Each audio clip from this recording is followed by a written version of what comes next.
এমন সেনাপ্রধান হবা যে আমার দেশের সীমান্তে যদি বাহিরের কোন রাষ্ট্র গুলি করতে হয় তাকে 1000 বার চিন্তা করতে হবে।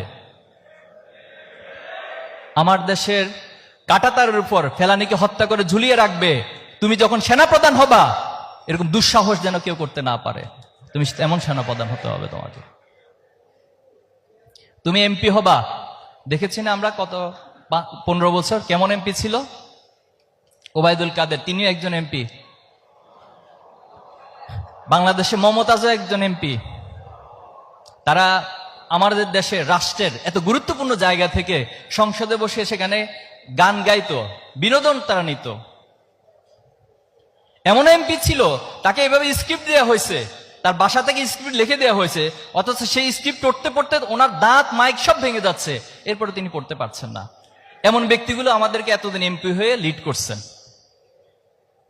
তাদের সম্পদের পাহাড় তৈরি করেছেন। গত 15 বছর যে পরিমাণ অর্থ বাংলাদেশের এমপি মন্ত্রীরা বাংলাদেশ থেকে পাচার করছে, বাংলাদেশের 4 বার বাজেটের সমপরিমাণ অর্থ তারা এখান থেকে লুটপাট করে নিয়ে গেছে। অথচ ছোট্ট একটা দেশ এত কষ্ট করে এত পরিশ্রম করে মানুষগুলো, অথচ তাদের পকেটে সেই টাকাগুলোকে লুটপাট করে আজকে বেগম পাড়া তৈরি করেছে, বড় বড় প্রাসাদ তৈরি করেছে বাংলাদেশের বাইরে বিভিন্ন জায়গায়। তাহলে তোমরা এমন এমপি হয়েও না। তোমরা প্রধানমন্ত্রী হবা ইনশাআল্লাহ, কিন্তু তোমরা হাসিনার মতো প্রধানমন্ত্রী হয়েও না, যিনি তার দেশের মানুষকে বলছে, এখন অডিও রেকর্ড গুলো সব আসছে, যা ইচ্ছে হত্যা করো বলছে, যত মারা প্রয়োজন তত মেরে ফেলো, এরপর আমার ক্ষমতা টিকিয়ে রাখতে হবে। তোমরা এমন প্রধানমন্ত্রী হয়েও না। তোমরা বর্তমান সময়ে আনোয়ার ইব্রাহিম মালয়েশিয়াকে নেতৃত্ব দিচ্ছে, এরদোয়ান তুরস্ককে নেতৃত্ব দিচ্ছে।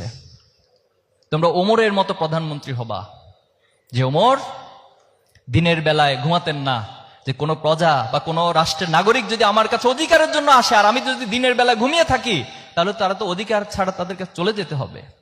আবার তিনি রাতের বেলায় ঘুমাতেন না, রাতের বেলা চিন্তা করতেন আমি যদি ঘুমাই আর আমার একটা রাষ্ট্রের যদি একটা কুকুরও না খেয়ে যদি মারা যায় তাহলে কাল কিয়ামতের দিন আমি আল্লাহর কাছে কি জবাব দিব। তোমরা এই অনুভূতি সম্পন্ন প্রধানমন্ত্রী হবা। যেদিন বাংলাদেশে অনুভূতি সম্পন্ন প্রধানমন্ত্রী হবে সেদিন সত্যিকার অর্থে বাংলাদেশে আবু সাইদ, মুগ্ধ, শান্ত, ওয়াসিম তাদের স্বপ্ন বাস্তবায়িত হবে।